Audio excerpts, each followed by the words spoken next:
Hello बच्चों, आज हम शिक्षा निदेशालय द्वारा भेजी जाने वाली कार्यपत्र का 26 जिसका विषय सामाजिक विज्ञान है कक्षा 7वीं बच्चों के लिए 29/10/2021 की वर्कशीट है। आज हम पढ़ेंगे इसमें मुगल साम्राज्य के बारे में। तो प्यारे बच्चों, पिछले कुछ कार्यपत्रों में हमने प्रमुख मुगल सम्राटों और उनके कार्यकाल के दौरान के प्रमुख अभियानों और घटनाओं के बारे में जाना। आइए अब उनकी प्रशासनिक नीति के बारे में कुछ जानकारी इकट्ठा करते हैं।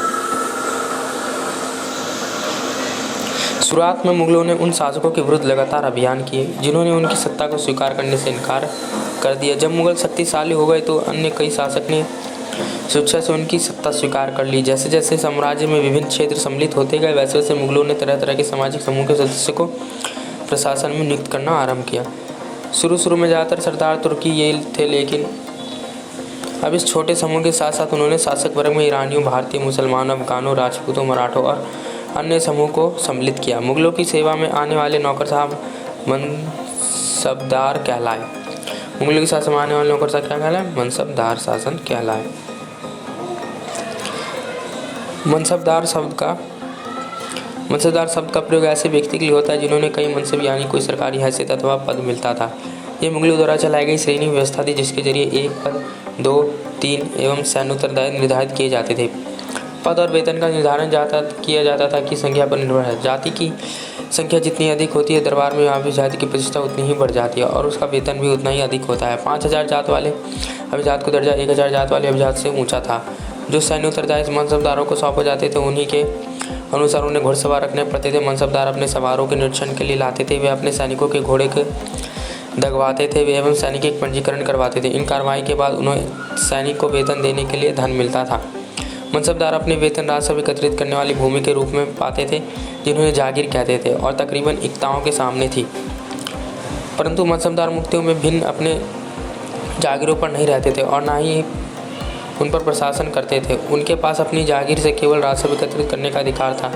ये राशि उनके नौकर के लिए एकत्रित करते थे जबकि वे स्वयं देश से किसी अन्य भागों में सेवारत रहते थे। अब पढ़ते हैं, चलिए अकबर के शासनकाल के दौरान और औरंगजेब के शासनकाल के दौरान 29 ऐसे मनसबदार थे जो 5000 जात की पदवी के थे। अब 5000 की पदवी के मनसबदार की संख्या 69 हो गई। जागीरों को सार्वजनिक आकलन किया जाता था ताकि इनका राजस्व मनसबदार के वेतन के तकरीबन बराबर है।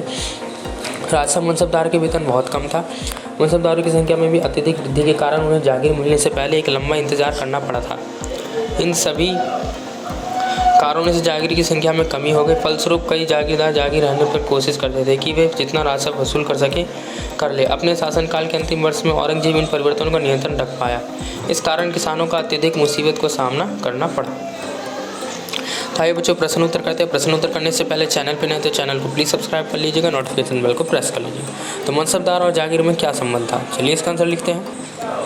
तो इसका आंसर लिखना है, मनसबदार शब्द का प्रयोग ऐसे व्यक्ति के लिए होता था जिन्होंने कई मनसब यानी कोई सरकारी हैसियत पद मिलता था। मनसबदार अपना वेतन राशि एकत्रित करने वाली भूमि में पाते थे जिन्हें जागीर कहते थे।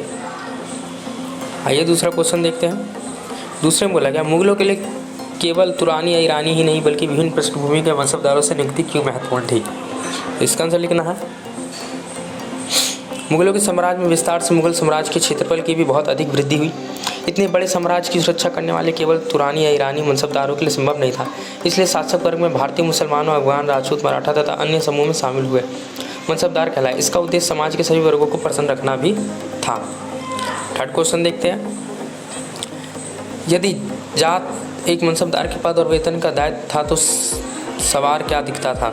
यदि जात एक मनसबदार के पद और वेतन का दायित्व था तो सवार उनके सैन्य उत्तरदायित्व को दिखाता था। इस तरह से आपकी पूरी वर्कशीट कंप्लीट होती है। आई होप मेरे समझाने से आप समझ गए होंगे। तो चैनल को जाके प्लीज़ सब्सक्राइब कर लीजिएगा, नोटिफिकेशन बेल को भी ऑन करिएगा, कमेंट करके मुझे जरूर बताइएगा। मिलते हैं अगली वीडियो में नई वर्कशीट के साथ। Stay safe, stay healthy.